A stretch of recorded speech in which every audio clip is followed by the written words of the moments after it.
These two problems that I'm going to do in this video are motion problems with the function given, and come from an AP Prep type book. So it says the position of a particle is given by that function. Find the value of the position and velocity when the acceleration is 0. Well, this isn't a hard problem. It's going to take a little work. We know the position. The derivative of position, of course, is velocity. So let's find that derivative. It's going to be 3t squared minus 18t plus 6. Well, the second derivative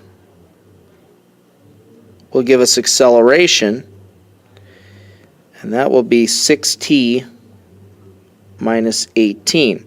So we're looking for when acceleration is 0. So 6t minus 18 is 0. Hopefully you can see that pretty quick, that it's at time 3. So, find the value of the position. Well, then we just go back and plug 3 into the position graph.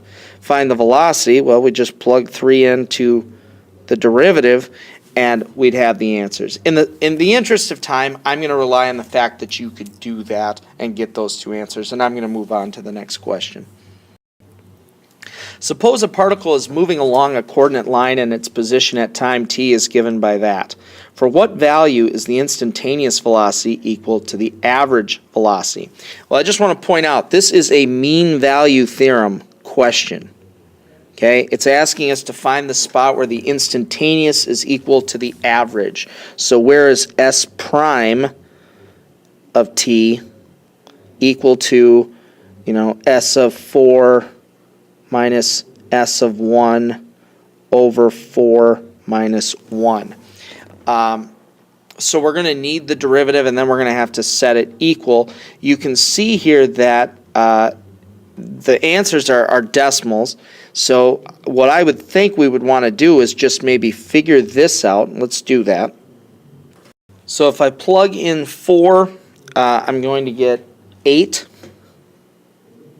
If I plug in 1, I'm going to get 3. And of course, 3 is on the bottom. So my instantaneous rate of change is 5/3, and s prime of t, we're looking for where the derivative is 5/3. So here's how I would proceed then. I would go to my calculator, and I would put these in. So you see I have the original equation, and I'm graphing the derivative. I've actually turned the original equation off. I'm going to graph the derivative, and I'm going to graph my average rate of change and simply see where they intersect.